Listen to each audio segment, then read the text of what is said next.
Nesse vídeo eu vou falar um pouco sobre otimização de Linux, né, para você tentar ver aí se consegue tirar um pouco mais de desempenho do uso da sua máquina. E uma coisa que eu sempre falo para todo mundo, ou então nos meus vídeos aí, é que se você quiser aumentar o desempenho da sua máquina sem gastar muito dinheiro, sem comprar hardware como placa-mãe, processador de memória, coloque um SSD na sua máquina que você vai ver a diferença de uso entre um disco normal e um disco SSD. A diferença é brutal mesmo e deixa qualquer máquina assim mais antiga, mesmo computador ou notebook perereca, com um desempenho melhor na hora de dar boot, abrir programas e tal. Pode não ficar muito, não vai melhorar, lógico, a quantidade de programas que podem ser abertos ao mesmo tempo, por causa do tipo de processador, a quantidade de memória que você tenha. Mas a abertura dos programas, o boot e tal, vai ficar bem mais rápido se você usar um disco SSD. Então aqui a gente vai ver então sobre alguns parâmetros do kernel que você pode mudar, pode melhorar ou não,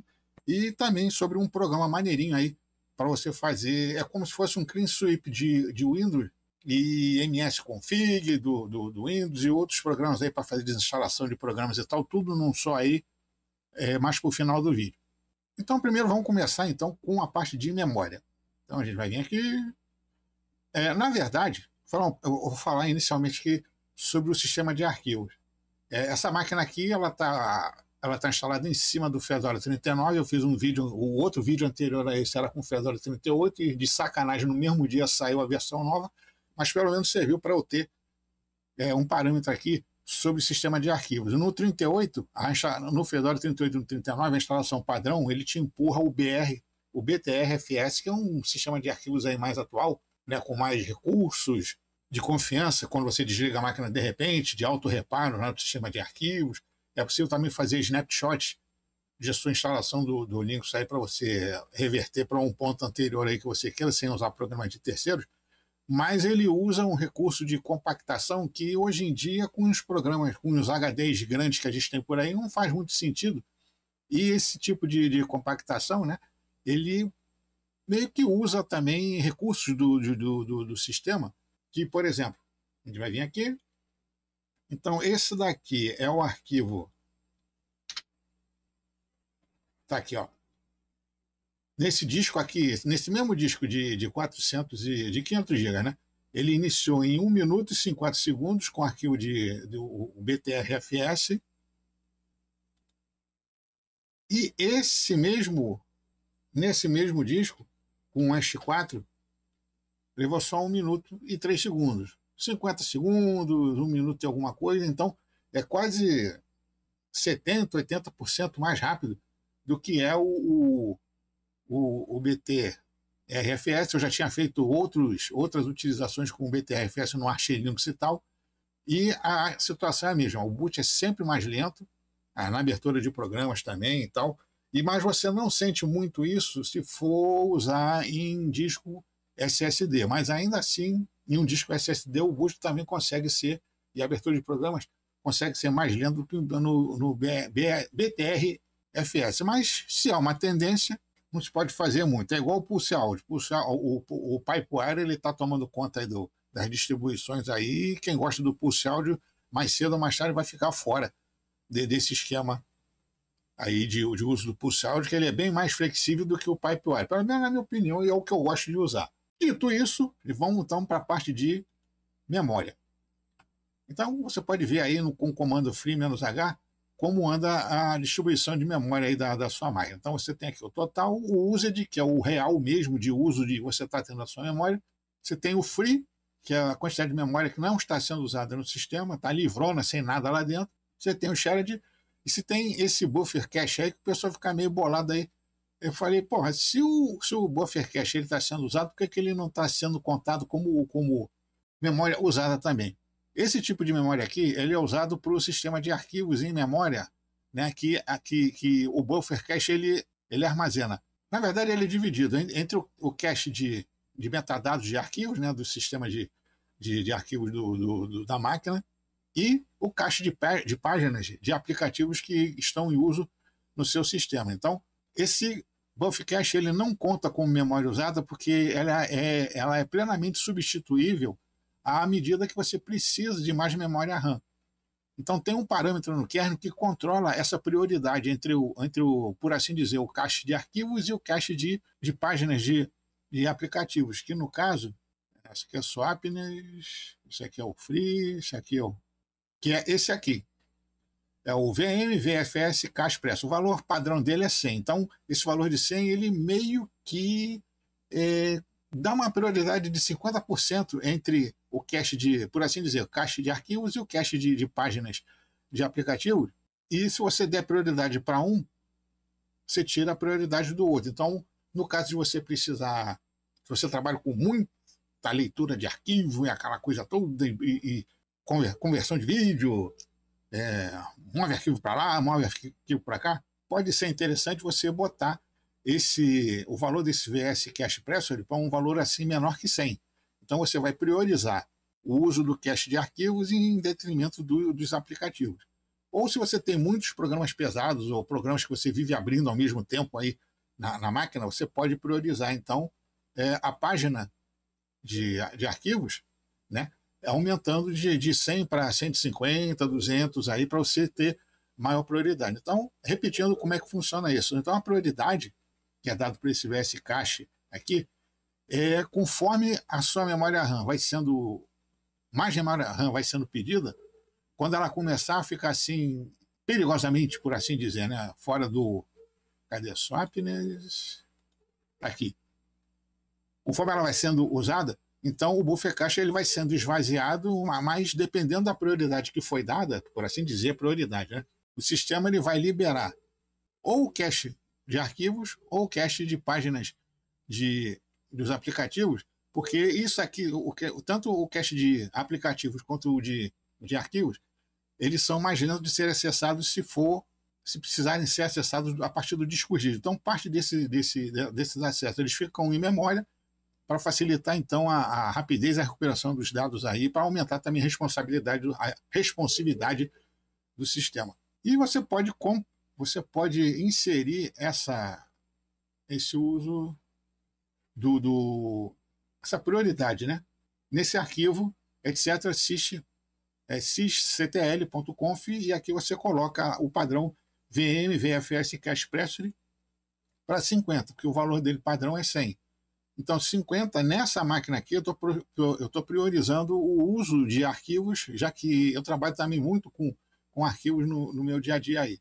Se eu fosse, por exemplo, produtor de conteúdo pesado, né, que tem que ter CAD/CAM, outros programas de vetorização e coisas do gênero aí, são programas base de dados e programas que precisam ficar abertos o tempo todo aí eu teria que colocar esse cache pressure para acima de 100, botar 150, 200 e ver como é que fica a prioridade. A prioridade não, o uso da máquina. E é sempre importante você, para fazer esse tipo de experimentos aí, você ter uma boa quantidade de memória RAM. No mínimo, assim, chorando no peido mesmo, 8 GB. O ideal é ter 16, se possível. DDR4, que aí já são máquinas que são mais novas, e vale a pena esse tipo de teste aí na máquina. Pior não vai ficar, igual Tiririca. Com Tiririca, pior não fica. Se não funcionar, é só desfazer o que foi feito e a máquina volta a ser ao que era antes. Uma outra coisa que pode ser mudada aí é esse valor do Swapness. Deixa eu ver se eu botei ele aqui. É o Pressure, está aqui. O valor é o sysctl Swapness, que isso aqui mostra qual é a prioridade em que é usada a memória swap na sua máquina. Normalmente o valor é 60. Então, valores próximos de 100, você prioriza o uso da memória, da partição swap ou da memória swap, e valores próximos de 0, você prioriza a memória RAM. Então, se você tem muita memória RAM na sua máquina aí, você pode usar valores como 10, 20, 30 aqui, nesse parâmetro do swapness. E se você tem pouca memória, assim, uns 4 GB aí e tal, você pode priorizar. Talvez seja mais interessante você priorizar também a swap. Aí você bota 70, 80, até 90 mesmo, mas 60 está mais do que bom, é o valor padrão. Assim como aqui, nesse valor de pressure aqui, o valor de 100 também está funcional para a maioria das aplicações. No usuário comum, 100 não precisa mudar, e para um usuário comum também, o Swapness em 60 tá bonitão. Se você é masoquista igual a mim e gosta de fazer testes aí na sua máquina, você pode mudar então esse parâmetro do swappiness no arquivo sysctl, que já existe no sistema, é só você colocar essas duas linhas, não precisa nem colocar nenhum tipo de comentário, basta só jogar essas linhas aí, botar o valor e ver como é que fica o desempenho do sistema. Depois, Ctrl Ctrl X, reinicia e vai vendo aí se você usa também alguma besteirinha de desktop para ficar verificando o desempenho da máquina, como Conk. Aí você vai ver aí se o boost da máquina ficou melhor, se o desempenho de memória e coisas e tal aí ficou bom aí, mas aí é só com o uso do dia a dia mesmo. É uma coisa que eu esqueci de falar aí para o pessoal do Fedora. Quem estiver usando o Fedora aí pode fazer tanto 37, 38, 39, vocês podem fazer essa mudança aqui no arquivo etc. DNF, DNFconf, que é botar essas duas linhas aqui, ó, que é para aumentar o número de downloads simultâneos, igual acontece com o Arch Linux, que basicamente são 5 downloads ao mesmo tempo, aí do programa de gerenciamento de pacote, né? E aqui ele vai tentar sempre baixar dos mirrors mais rápidos aí da lista que você tenha colocado aí no seu DNFconf, que tem também lá no vídeo sobre o Fedora aí, como você fazer a otimização do seu sistema recém-instalado. E com isso tudo aí, a gente vai então para o programa gráfico, né, que é o que todo mundo gosta mesmo de usar, que é o tal de Spacer, que é esse daqui. Não, Stacer, é o Stacer. Né, você pode vir aqui você tem no Debian, você tem no Arch Linux, você tem aí no Fedora e tal. O nome desse aí é Stacer, Então, você olhando ele aqui assim, ele tem um montão de bagulho que você pode fazer aqui, mas tem algumas coisas aí que você tem que tomar cuidado quando for mexer. Isso aqui é um programa que ele pode ficar rodando aí o tempo todo, não tem problema nenhum. Eu gosto só de abrir, fazer o que eu tenho que fazer e sair fora. Então tá aqui, ó. Você tem aqui o dashboard, que é essa bagaça aí, né? Você tem aqui a parte do foguetinho, que é a inicialização do sistema. Aqui é uma limpeza, né? Package cache, não sei o quê, para você limpar o seu sistema aí. Equivale aqui ao Blushit, que já tem vídeo no canal aí também que mostra como é que se usa ele aí para limpar caixa de arquivos, miniaturas e coisas e tal. Aqui é uma procura que substitui também o Locat, que é um aplicativo de procura via linha de comando para você achar o que você precisa. Esse aqui é o O do Bobó do sistema, porque no Gnome não tem esse tipo de situação, que são serviços que entram junto do sistema e alguns deles você não precisa no seu dia a dia. No KDE já tem isso integrado lá no painel de controle do KDE e no Gnome tiraram isso, mas isso aqui é uma coisa que você tem que ter cuidado quando você for desabilitar, porque alguns serviços dependem de outros e se você desabilitar um serviço que não deve, já era, você vai ficar sem o sistema. Então você tem que ter muito cuidado com isso aqui. Então, vamos ver aqui, ó, Startup e Running. Vou ver aqui, então, eu quero os que estão habilitados e os que estão rodando. E você vai ver, você pode ver aqui algum que você acha. O problema é esse. Você não precisa. Se você não tem Bluetooth, você pode desabilitar o Bluetooth. Se você não tem modem na sua máquina, você pode desabilitar o serviço de modem. Então, aqui você inicia ou para, e aqui você desliga e desabilita. No caso, desabilita, né? Vamos ver se tem alguma coisa aqui. Na verdade, eu já apaguei o que eu não queria. O meu está todo bonito aqui. Então, tudo que eu não preciso na minha máquina, eu já tirei fora. Eu não vou dar o exemplo aqui para depois nego tirar o que não deve aí, depois mandar uma mensagem para mim. Viado, fui fazer o que tu disse lá no vídeo, me ferrei, tô sem sistema. Então, isso aqui é para fazer por sua conta e risco, eu não tenho nada a ver com isso. É só lembrar, eu estou cagando. Aí você vem aqui são a parte de outros processos, né? Como se fosse o MS-config lá do Windows, que você pode selecionar também e finalizar o processo, mas você não tira ele da inicialização do sistema. O que você tira é isso daqui. Aqui você tem packagens que você pode selecionar algum pacote aí e ele vai tirar também as eventuais dependências. Cuidado com essa coisa aqui também. Aqui são os resources, mostrando aí, né, o uso de CPU, a história aí a média, né, de carregamento da CPU, a história de gravação em disco, o uso da memória. É bem bacaninha de usar esse negócio aí. Aqui é a parte de inicializar, a parte de rede, né? Hostname, besteira. E aqui são as configurações do programa para ficar aparecendo nessa parte aqui do dashboard. Linguagem tem em português? Tem. Aí vamos ver se vai aparecer em português lá. Tem que fechar e abrir de novo. Então isso aqui, se você mantém, você pode fazer com que o sistema também inicie junto da máquina, né? Auto Start Station. Aqui o programa, quando o programa chegar a determinado uso, você pode fazer com que ele se auto feche, né, para liberar espaço na memória para outras aplicações e tal. Uso do disco, aquela coisa toda. Então, esse programa aqui é interessante pra caramba de você ter na sua máquina aí, se você é curioso. Lembrando, antes de for mexer em alguma coisa aqui, procura na internet aí mais ou menos o que você pode fazer ou não. Eu sei o que eu posso tirar e o que eu não posso, e mesmo a gente, às vezes a gente sabendo o que pode tirar, acaba se ferrando. Mas é um programa legal, interessante aí de se usar no dia a dia nas máquinas para fazer experiências e tal, sem se preocupar muito, mas claro, tendo preocupação em não cagar todo o sistema. Então, tirando isso aqui, o resto está tranquilo.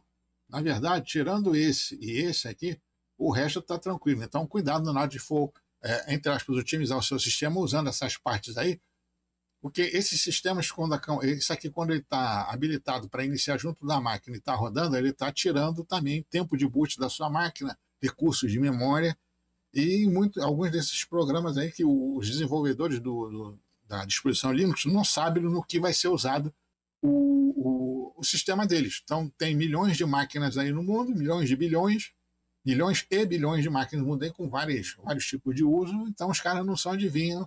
Eles basicamente fazem o que acham que o usuário tem, e o usuário, com um pouco mais de experiência aí, pode otimizar o sistema porque ele usa no seu dia a dia, tendo ferramentas para isso aí. Tem também uma outra ferramenta interessante aqui, deixa eu sair daqui, que é esse aqui. É um Monitoret. Eu não usei, mas eu estava procurando o Stacer no FlatHub. Isso aqui ele funciona como se fosse um aplicativo de desktop, né? Para você usar na sua máquina aí, fica te dando várias informações ao mesmo tempo e tal.